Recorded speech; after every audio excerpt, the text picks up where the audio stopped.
Hey everyone, and welcome back. Today, we're not just learning a technique, we're playing Matchmaker. Our mission, should we choose to accept it, is to take our socially awkward colors, you know the ones, they stand on opposite sides of the paper like it's a middle school dance, and turn them into the life of the party, mingling in a beautiful blended masterpiece. Picture this. It's Saturday night.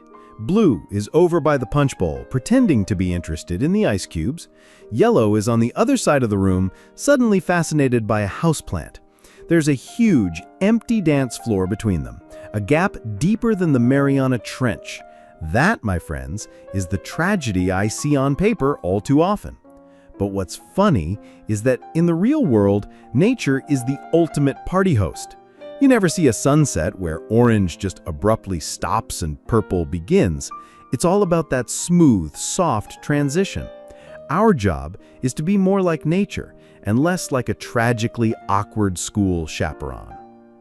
So, think of gradients as your artwork's vibe check filter.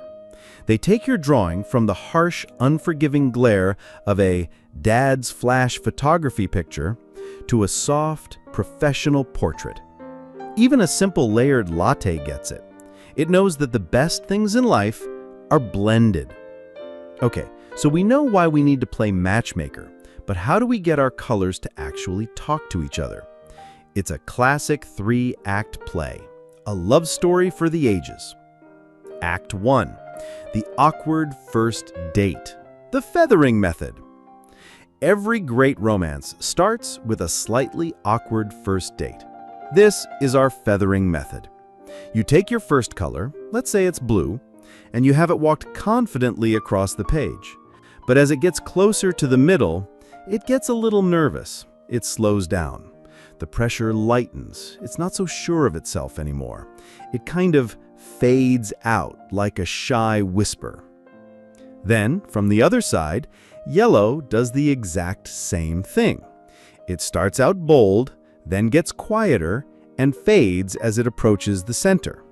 Their edges, these light feathery whispers, just barely touch. It's a gentle introduction, avoiding any harsh first impressions.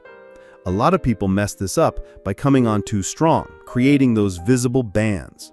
The secret to a good first date? A light, gentle touch. Act 2, deepening the connection, the back and forth method. So, they've met, they've both decided the other one isn't a total weirdo. Now it's time to deepen the connection. This is the back and forth method. You take your lighter color, yellow, and with a very light touch, you have it gently cross the halfway line, just a little, into blue's territory. Then you have blue do the same, carefully stepping into yellow's space.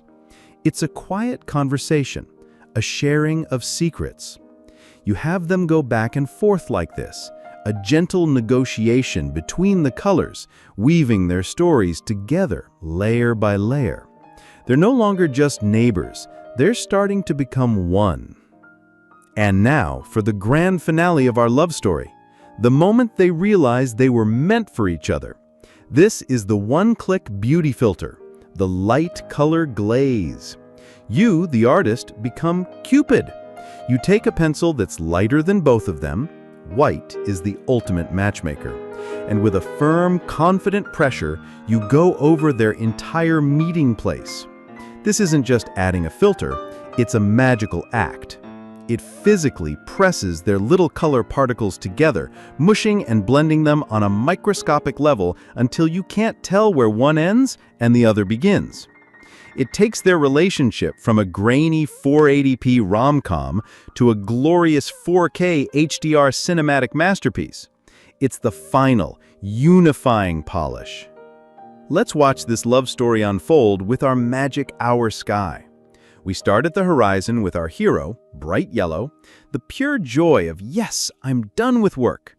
We use the feathering method, letting yellow's confidence fade as it rises. Then from above comes fiery orange-red, the passionate anticipation of, ooh, spicy hot pot for dinner. We let them have their awkward first date, their feathered edges just touching. But wait, a challenger appears. From the top of the sky, dark blue, the quiet, brooding reality of, oof, work again tomorrow. To get these three very different personalities to get along, we use the back and forth method, letting them gently weave their stories together until the transitions are smooth. The dread of tomorrow makes peace with the joy of tonight. And for the grand finale, the secret weapon. We bring in our matchmaker, the white pencil, and perform the light color glaze. With firm pressure, we unite them all. And suddenly, it's not just three conflicting bands of color, it's one smooth, beautiful, peaceful evening sky.